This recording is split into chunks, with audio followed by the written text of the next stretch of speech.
Buenos días, gracias por la invitación. El título de la presentación tiene que ver con la juventud chilena, una categoría en exclusión social. Y ese es el tema del que yo les voy a contar algo sobre lo que estamos trabajando en el Centro de Estudio en Juventud. A ver, algún encuadre inicial, digamos. Bueno, yo soy parte del Centro de Estudio en Juventud. La idea de exclusión y juventud es una de las líneas al interior del centro, junto con otras también, que habla de transformaciones sociopolíticas y culturales y el área de juventud y educación. ¿Sí? Eh, Partimos al interior del centro, y yo parto también en esta presentación de la premisa, de alguna manera, de que la juventud sería una categoría en exclusión, per se. ¿Por qué? Algunos datos. En general se sabe o es sabido el dato de la menor participación en términos políticos. Se sabe también y muchas veces se describe o define la juventud a partir del choque cultural que tiene con el resto de la sociedad, con los adultos en particular. ¿Sí? Y por último también hay una dificultad de parte de los jóvenes en la integración económica. Por ejemplo, ustedes saben, los datos de desempleo en general se triplican básicamente en el segmento que uno denomina población joven. Si uno piensa, por ejemplo, en un joven acomodado también, claro, dispone de ciertos recursos, pero no son propios, son los recursos de sus padres. O sea, hay una dificultad estructural por el hecho de ser joven. De hecho, la bibliografía internacional de alguna manera señala que hay tres grupos que estructuralmente están en situación de exclusión. Las mujeres, los adultos mayores y los jóvenes. ¿Qué entendemos por exclusión? Por exclusión lo que vamos a entender para efectos de esta presentación tiene que ver con procesos de discriminación pero que han sido naturalizados. ¿Qué queremos decir con eso? Que ya no los vemos, que se hacen naturales, que se hacen cotidianos, que ya no nos damos cuenta de los procesos de discriminación que ocurren con estos grupos o segmentos sociales, en este caso los jóvenes. ¿Qué queremos hacer con esta línea de investigación? Avanzar desde una definición dicotómica de exclusión, que plantea los que están dentro son los incluidos, los que están fuera de la sociedad son los excluidos, a una definición un poco más compleja. ¿Cómo sería esta definición más compleja? Por un lado, entender que inclusión y exclusión no son conceptos distintos. Hay algunos modelos teóricos que plantean que sí lo son. En nuestro caso estamos partiendo de la premisa de que no. De que en definitiva serían polos de un continuo más bien, en donde por un lado tendríamos teóricamente la absoluta inclusión y en otro lado la absoluta exclusión. ¿Sí? En donde entendemos también que la exclusión no es solamente una posición al interior de una estructura, sino que también tiene dimensiones, por ejemplo, subjetivas. Hay quien podría tener todo, si uno podemos pensar, por ejemplo, en el hijo de un connotado político, que de repente él mismo no vota. Bueno, ¿por qué? Porque no quiere. Y esa también es una dimensión que te pone fuera de cierto sistema, pero por una opción personal. Y eso generalmente no se ha estudiado, básicamente. ¿Sí? Entonces también queremos avanzar a eso. Y por último también proponer o armar una propuesta que hable de que la exclusión tiene ciertos espacios. ¿Qué es eso? Tratar de responder cuando alguien está excluido de qué. Porque también son este tipo de conceptos que muchas veces se trabajan en ciencias sociales, pero que no son muy claros, ¿no? La gente está excluida. ¿De dónde? ¿De la sociedad completa? ¿De alguna parte de ella? Etcétera.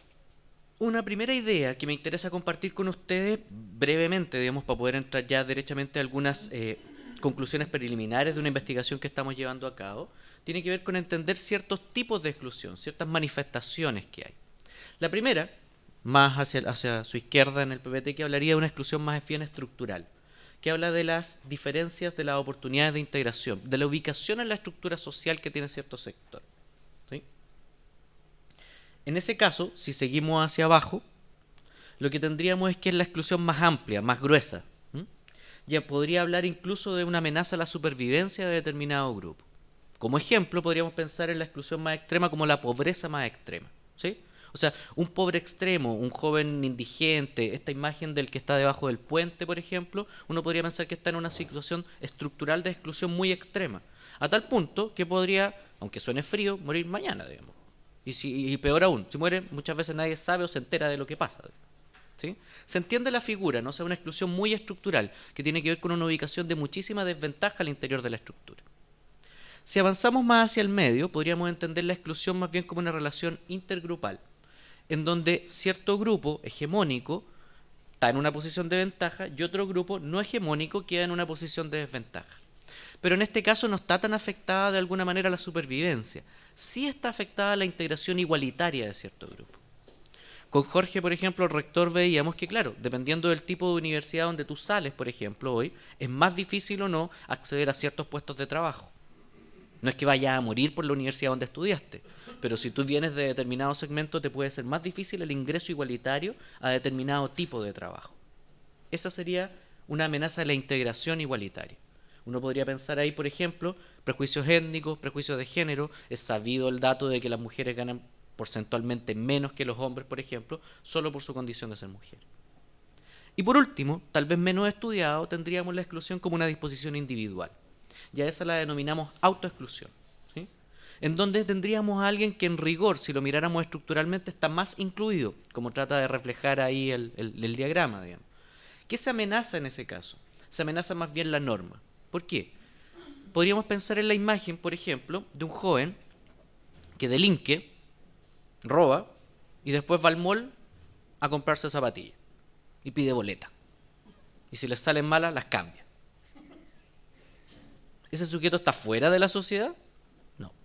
Claramente hace uso de sus facultades, se comporta de acuerdo a los cánones. Lo que pasa es que está transgrediendo la norma para el logro de los objetivos sociales. En ese sentido se autoexcluye de cierta normativa, se mantiene al margen, ¿no? Podríamos pensar también en un joven exitoso de la bolsa, que se droga todas las noches para mantenerse despierto mientras la bolsa funciona en Tokio. ¿Está incluido? Sí. ¿Pero cómo lo hace? Amenazando la normativa de alguna manera, excluyéndose de los cánones socialmente aceptados de una de las áreas, por lo menos. ¿Sí?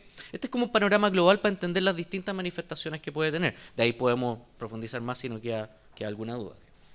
Un segundo elemento, son solo dos por si acaso, es que tendríamos también escenarios de exclusión social. ¿De qué estamos hablando de esto? Esto es lo que me refería cuando hablamos de lugares en donde se manifestaría la inclusión-exclusión. Un primer lugar es un escenario que, según el autor que aparece ahí, Redondo, se denomina escenario tecnoeconómico, que habla del mundo del trabajo y la educación. En esta nomenclatura los une, ¿sí? ¿Por qué? Porque se entiende la educación como un medio para acceso al trabajo. La institución central es el mercado, el símbolo de valor, ¿sí?, es el dinero, y el medio de integración es el consumo. Dicho en simple, mientras más posibilidades de consumo tengo, más integrado estoy en el escenario tecnoeconómico. Es más o menos clara la imagen, digamos. Mientras yo más recursos tengo, puedo escoger dónde estudio, dónde van al colegio mis hijos, en qué clínica me quiero atender. Si yo tengo pocas posibilidades de consumo, todos esos escenarios bajan. Me puedo atender solamente en el consultorio del lugar donde voy, puedo atenderme solamente en ciertos hospitales, puedo ir solamente a ciertos tipos de universidades. El consumo entonces determina la posibilidad de integración o de participación en el mercado. Es clara la imagen, digamos. Un segundo elemento del escenario sociopolítico, entendido como en la política aristotélica, ¿sí, no? La buena política, no la que estamos acostumbrados a escuchar últimamente. La política que busca el bienestar, el bien común, etc. En este caso, la institución que representa esa política es el Estado. El símbolo es el poder. ¿Cuál es el medio de integración a esto? La participación política pero legitimada. Y aquí hay algo que afecta particularmente a los jóvenes, ¿no? El medio de integrarse políticamente es, tradicionalmente, por ejemplo, se ha dicho, votando. Las marchas te sirven para señalar cosas, pero no te permiten la participación. Es tan así que los jóvenes que hace algunos años atrás marchaban, después dijeron que tenían que ir ellos al Congreso. Bueno, lo que les decía, los mismos jóvenes que en algún momento estaban en las calles dijeron que para poder seguir influyendo tenían que ir ¿dónde? Al Congreso. O sea, ahí está la participación política legitimada. Desde fuera no lo logras hacer, digamos, no te integras. Se puede integrar tu mensaje, pero en el fondo tu participación no es. Ahora, no es solo el voto, ¿no? Yo también puedo pedir una cita con mi alcalde, con el consejo comunal, puedo ir y participar, pero legitimadamente. Si me pongo afuera, no va a quedar nunca en acta lo que yo digo. ¿Se entiende? Eso se refiere a la participación legítima. Y por último tenemos un escenario cultural ideológico, en donde están los valores, el sentido de la vida, el mundo cotidiano, los temas sobre los que se están hablando. El símbolo de valor aquí es el bienestar y el medio de integración sería la capacidad de autodeterminación. ¿Qué quiere decir eso? Si yo soy joven, por ejemplo, y yo estoy acorde con los valores de una cultura, por decirla, patriarcal hegemónica, y me quiero casar con una mujer como corresponde, me autodetermino de manera correcta, no choco con los valores. Pero si yo soy homosexual, me quiero casar con mi pareja y quiero adoptar un hijo, resulta que mis propios valores van a chocar con los valores establecidos socialmente, lo que va a afectar mi capacidad de autodeterminación y mi bienestar personal. Si yo soy hombre y quiero casarme con mi pareja hombre hoy, no puedo. ¿Se entiende? O sea, ahí choco con los valores socialmente establecidos, por tanto, quedo fuera. Aquí solamente una representación espacial de lo mismo que estoy diciendo, de lo que uno podría concluir, que alguien que esté integrado en los tres escenarios, el punto centro que está ahí, estaría en la máxima inclusión social. ¿Sí? Pueden imaginarse como figura, no sé, el expresidente Piñera, ¿no? Escenario económico, integración máxima. Escenario político, integración máxima. ¿Y sus valores son los que nos gobiernan en general? Sí. ¿Se entiende? Podríamos pensar en la otra figura, ¿no? En el joven debajo del puente. ¿Tiene dinero? No. ¿Políticamente está representado, participa? No. ¿Y en el escenario cultural e ideológico, sus valores son los que están en boga? Se podría representar en ese caso la máxima exclusión, como el cruce de estas esferas, por decirlo de algún modo. ¿Sí? Paso a la investigación, haciendo este preámbulo para contarles, porque me interesa no solamente contarles qué estamos viendo, sino que cómo lo estamos entendiendo. En términos de objetivos, ¿qué estamos haciendo hoy actualmente? Estamos conversando con expertos de los ámbitos político, económico y cultural. ¿Para qué? Para a través de ello reconocer elementos facilitadores o obstaculizadores en el ejercicio de inclusión de los jóvenes en Chile. ¿Qué queremos hacer? Queremos confeccionar una cartografía de alguna manera de la inclusión-exclusión desde los expertos. En eso estamos trabajando hoy y pretendemos que ojalá esto se pueda profundizar en un proyecto Fondesit después. Pero este es un proyecto que estamos haciendo al interior del espacio del CEJO. La metodología, bueno, la revisión bibliográfica que hay en múltiples lugares, minería de datos, que es tomar datos que otras personas han tomado, efectivamente bases de datos, la del INJUB y otras, y entrevistas informantes clave. La información, el análisis social del discurso, muestra, solo como para contarle algunos datos, bueno, algunos de estos han sido entrevistados, otros no. Gente importante del ámbito político, económico y cultural, el arzobispo de Santiago, sí fue entrevistado, candidatos presidenciales, ministros de Hacienda, representantes de la Fundación Sol, diputados de la bancada juvenil, personas del mundo televisivo. ¿Sí? Esa es más o menos la muestra. ¿Por qué televisivos también? Porque son representantes de un escenario cultural. ¿Sí? No solamente la gente, comillas, docta, representan el ámbito de la cultura. Algunos resultados preliminares. Aquí más de a poco, por favor.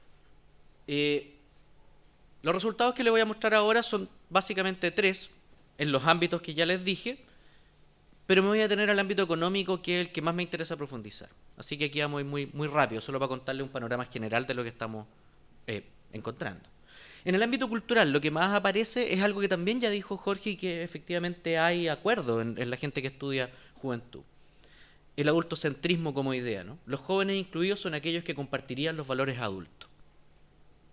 Los jóvenes per se supone tensionan los valores imperantes, pero Jorge decía también que los valores de los jóvenes se tienden a parecer a los valores también de los adultos. Cuando resuelven la tensión, se integran. O sea, cuando el joven de alguna manera hace esta renuncia a estos ideales y dice, ya no, me voy a poner a trabajar como corresponde, se integran al sistema de alguna manera. Pero eso pareciera ser que implica dejar de ser joven, lo que es una paradoja de alguna manera. Desde el ámbito político ocurre el mismo fenómeno. Los jóvenes incluidos comparten los medios validados por los adultos para la participación social. Y no se legitima desde el mundo adulto las propuestas alternativas que de repente tienen los jóvenes para la participación social. De hecho, no se les entiende. Uno se acuerda para el movimiento estudiantil, los grupos de expertos agarrándose la cabeza, tratando de entender cómo hacen estos cabros para salir a tal hora y juntarse tantos, o cómo puedo conversar con ellos si hoy día converso con uno y mañana me los cambian y ponen a otro. No lo entienden, no lo legitiman, no se valida de eso. En resumen, en relación a estos dos ámbitos, hay una invisibilización de los discursos juveniles, hay infantilización también, son cabros, no saben lo que quieren. Para ser escuchados tienen que legitimarse, y eso implica ingresar al sistema. Para mí el ejemplo más gráfico de esto es la denominada bancada juvenil. En el ámbito económico, que aquí es donde quiero detenerme brevemente. Ilusión de la integración total vía la educación. O sea, para ser parte de un sistema total, me integro a través de la educación. Es la apuesta de los padres muchas veces, la apuesta de sus padres, la apuesta del mío, digamos. Para que tú seas más que yo, estudia. Y ese más que yo no es solamente ganes más plata que yo, supone que seas